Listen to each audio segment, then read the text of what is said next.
Question number 7 यहाँ पे हमें मैन्युफैक्चरिंग अकाउंट बनाना है 31 मार्च 2021 के लिए।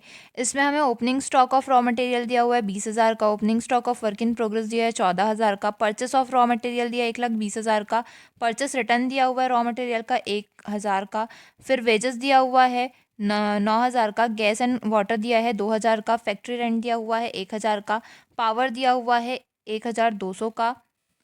इसके बाद स्टोर कंज्यूम दिया हुआ है 1,400 का, और फ्राइट ऑन रॉ मटेरियल दिया है 3,600 का, क्लोजिंग स्टॉक रॉ मटेरियल का 8,000 दिया हुआ है, और closing stock of work in progress दिया हुआ है 16,000 रुपये का।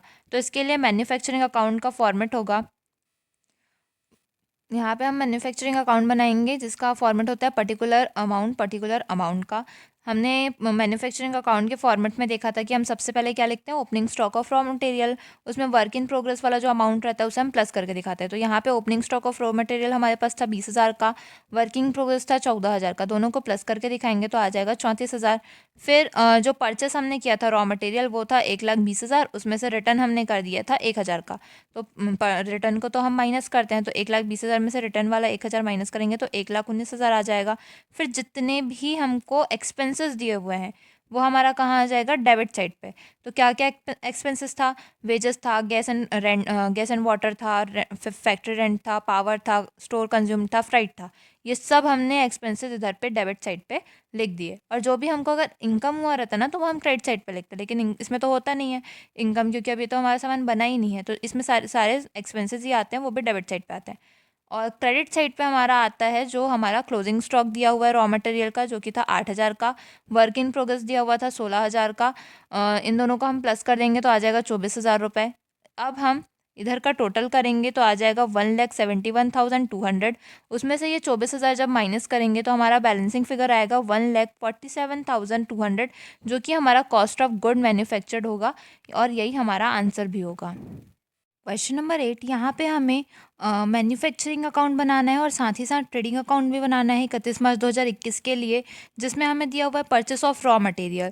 तो हमको पता है कि मैन्युफैक्चरिंग अकाउंट में जो भी रॉ मटेरियल से रिलेटेड चीज़ें रहती है वही आती है। तो इसका मतलब ये जो परचेस ऑफ रॉ मटेरियल है 60,000 का, वो हमारा मैन्युफैक्चरिंग अकाउंट में आएगा। फिर opening stock of raw material लिखा है तो ये भी हमारा मैन्युफैक्चरिंग अकाउंट में आएगा। फिर यहाँ पे लिखा है परचेस ऑफ फिनिश्ड गुड, तो फिनिश्ड गुड किस में आता है, ट्रेडिंग में आता है। जब भी दो अपन को बनाना होता है, मैन्युफैक्चरिंग वाला और ट्रेडिंग वाला, तो ये जो फिनिश्ड गुड वाला होता है वो हमारा आता है ट्रेडिंग अकाउंट में। इसके बाद यहाँ पे भी दिया है opening stock of finished good, तो ये वर्ड ध्यान रखना है, तो ये भी हमारा जो 5,000 वाला है वो ट्रेडिंग में आएगा। फिर sales return of finished good, तो ये भी ट्रेडिंग में आएगा, 2,000 का है। Purchase return of finished good 1,500, तो ये भी फिनिश्ड गुड का, इसलिए ट्रेडिंग में आएगा। Purchase return of raw material वाला है 500 का, तो इसका मतलब ये हमारा मैन्युफैक्चरिंग में आएगा। फिर opening stock of work in progress 7,000, तो वर्क इन प्रोग्रेस वाला मैन्युफैक्चरिंग में ही आता है, इसलिए हम इसे मैन्युफैक्चरिंग में लिखेंगे। क्लोजिंग स्टॉक, और ये ओपनिंग स्टॉक वाला है तो ये कहाँ जाएगा, हमारा मैन्युफैक्चरिंग अकाउंट में डेबिट में जाएगा, और ये क्लोजिंग स्टॉक के क्रेडिट साइड पे, सॉरी, क्लोजिंग स्टॉक दिया है वर्क इन प्रोग्रेस का, तो ये हमारा क्रेडिट साइड में आएगा मैन्युफैक्चरिंग में। इसके बाद wages, gas and water, factory rent 500, power 600, store used 700, ये सब हमारा दिया हुआ है। फिर closing stock of raw material दिया हुआ है 4,000 का। तो ये सब हमारा जितना भी टाइप का खर्चा होता है वो सब हमारा मैन्युफैक्चरिंग अकाउंट में ही जाता है। इसके बाद हमको फिनिश गुड दिया हुआ है, क्लोजिंग स्टॉक फिनिश गुड का है, तो ये इसलिए ये ट्रेडिंग में जाएगा 8,000। उसके बाद फ्राइट ऑन रॉ मटेरियल लिखा है तो ये भी हमारा मैन्युफैक्चरिंग अकाउंट में जाएगा 1,800 का। फिर फ्राइट ऑन फिनिश्ड गुड, यहाँ पे मेंशन किया है कि ये फिनिश गुड का है, तो फिनिश गुड वाला ट्रेडिंग में जाएगा। इसके बाद सेल्स ऑफ फिनिश गुड लिखा है तो फिनिश गुड वाला ये भी ट्रेडिंग में जाएगा 1,20,000 का। अब हम इसका सॉल्यूशन देखते हैं।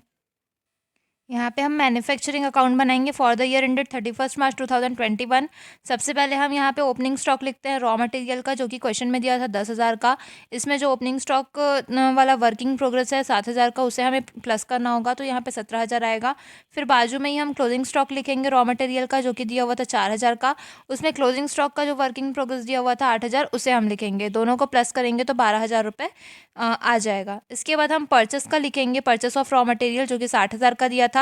इसमें से रिटर्न आउटवर्ड भी दिया हुआ था, तो उसे हमें परचेस में से ही माइनस करना होता है। तो रिटर्न आउटवर्ड हमको दिया था 500 का, तो हम उसे वापस करेंगे, मतलब परचेस रिटर्न है रॉ मटेरियल के ऊपर 500 का, इसको हम माइनस करेंगे तब 60,000 से तो आ जाएगा 59,500।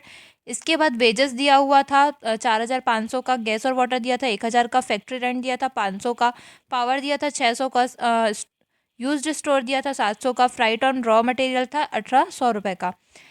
इन सब का टोटल करेंगे तो आ जाएगा 85,600, जिसमें से हम 12,000 माइनस करेंगे तो हमारा बैलेंसिंग फिगर आएगा 73,600, जो कि हमारा ट्रेडिंग अकाउंट में ट्रांसफ़र होने के लिए मतलब कॉस्ट ऑफ फिनिश गुड आया है। इसके बाद हम बनाएंगे ट्रेडिंग अकाउंट। ट्रेडिंग अकाउंट के लिए फॉर्मेट होता है पर्टिकुलर अमाउंट। सबसे पहले हम ओपनिंग स्टॉक लिखेंगे फिनिश गुड का, जो कि था 5,000 का। फिर मैन्युफैक्चरिंग अकाउंट से जो फिनिश गुड का अमाउंट यहाँ पे हमको ट्रांसफ़र करके आया है 73,600 का, हम उसको लिखेंगे। फिर परचेस लिखेंगे फिनिश गुड का, जो कि था 20,000 का। फिर रिटर्न लिखेंगे परचेस रिटर्न, जो कि था हमारा 1,500 का। इसमें से 20,000 में से 1,500 माइनस करेंगे तो 18,500 आएगा। फिर फ्राइट ऑन फिनिश गुड था, क्योंकि ये खर्चा है तो डेबिट साइड पे आएगा 600 रुपये। इसके बाद सेल्स हम लोग क्रेडिट साइड पे लिखते हैं, तो सेल्स हम लिखेंगे फिनिश गुड का 1,20,000 का, उसमें से रिटर्न माइनस करेंगे 2,000 का, तो माइनस करने पे 1,18,000 आएगा। अब यहाँ पे closing stock of finish good हमको दिया हुआ था 8,000 का। 1,18,000 और 8,000 को जोड़ेंगे तो 1,26,000 आएगा। उसमें से 5,000, 73,600, 18,500 और 600, इन चारों को जोड़ करके 1,26,000 से माइनस करेंगे तो हमारा बैलेंसिंग फिगर आएगा 28,300, जो कि हमारा ग्रॉस प्रॉफिट होगा और यही हमारा सॉल्यूशन भी होगा। क्वेश्चन नंबर 9, यहाँ पे श्री आनंद के लिए हमें 31 मार्च 2021 को ट्रेडिंग और प्रॉफिट एंड लॉस अकाउंट बनाना है, जिसमें स्टॉक 1 अप्रैल का यानी कि ओपनिंग स्टॉक दिया हुआ है 57,000, जो कि हमारा ट्रेडिंग अकाउंट में आता है। फिर परचेस दिया हुआ है 68,000 का, ये भी ट्रेडिंग में आएगा। और सेल्स है वो है 2,05,000 का, ये भी ट्रेडिंग में आता है। परचेस रिटर्न है 2,400 का, ये परचेस में से माइनस होता है। सेल्स रिटर्न 8,000, ये भी सेल्स में से माइनस होगा ट्रेडिंग में। फिर वेजेस दिया हुआ है 26,000 का, ये ट्रेडिंग में आता है। उसके बाद सैलरी दिया हुआ है 40,000 का, ये हमारा पीएल में आता है। इसके बाद कैरेज इनवर्ड जो है वो हमारा ट्रेडिंग में आता है। कैरेज आउटवर्ड 4,900, ये हमारा पीएल में आता है। इसके बाद स्टोर कंज्यूम्ड, ये हमारा ट्रेडिंग में आएगा। डेप्रिसिएशन पीएल में आएगा।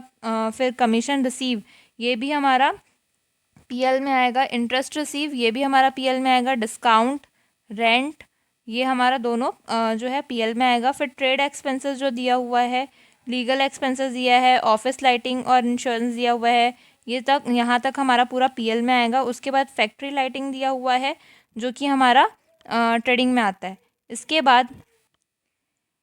बाद हमें दिया हुआ है प्रिंटिंग एंड स्टेशनरी, रिपेयर, ये भी हमारा पीएल अकाउंट में आता है। और फिर क्लोजिंग स्टॉक दिया हुआ है 31 मार्च का, ये हमारा ट्रेडिंग अकाउंट में लिखाता है।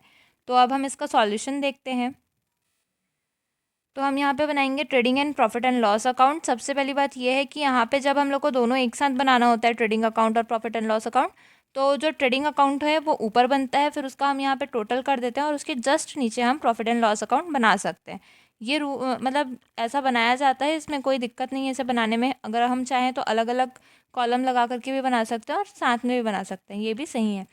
इसमें सबसे पहले हम ट्रेडिंग अकाउंट में लिखते हैं ओपनिंग स्टॉक, जो कि हमारा 57,000 का दिया हुआ था। फिर हम परचेस लिखेंगे 68,000 का, जिसमें से हम परचेस रिटर्न 2,400 माइनस करेंगे तो 65,600 आ जाएगा। फिर वेजेस जो हमको दिया था 26,000 का, कैरेज इनवर्ट था 3,200 का, स्टोर कंज्यूम था 2,800 का, फैक्ट्री लाइटिंग था हमारा 24,820 का। ये सब हम लाइन से लिखेंगे, जितने भी डायरेक्ट एक्सपेंसेस हैं वो, यानी ये सारी एक्सपेंसेस फैक्ट्री में होने वाली एक्सपेंसेस है।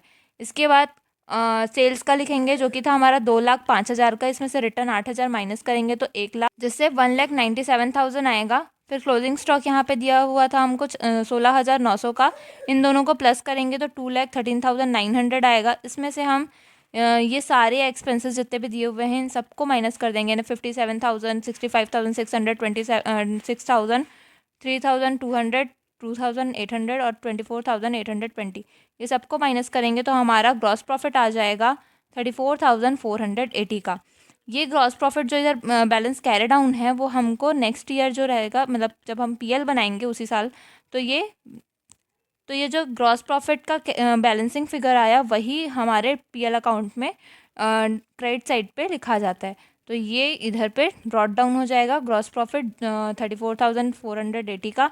इसके बाद हम लाइन से जितने भी हमारे इनडायरेक्ट एक्सपेंसेस थे, यानी कि जो सैलरी, ऑफिस में होने वाली खर्चे, तो ऑफिस में सैलरी दिया जाता है, salary, carriage outward, depreciation, repair, discount, rent, sales, legal expenses, office और लाइटिंग इंश्योरेंस, ये सभी हम एक्सपेंसेस लाइन से जो हमको दिया हुआ था हमने लिख लिया। इसके बाद हम कमीशन रिसीव, अब देखिए यहाँ पे जो डेबिट साइड पे जितने भी एक्सपेंसेस होते हैं, खर्चे होते हैं, उसे लिखा जाता है, लेकिन जहाँ भी हमें पैसा मिल रहा है वो चीज़ हम लिखते हैं क्रेडिट साइड पे, रिसीव वाली चीज़ है। तो कमीशन हमको रिसीव हुआ था इसलिए हमने यहाँ पे लिखा 4,500, क्रेडिट साइड पे इंटरेस्ट भी रिसीव हुआ था 1,000 का, इससे इधर लिखे।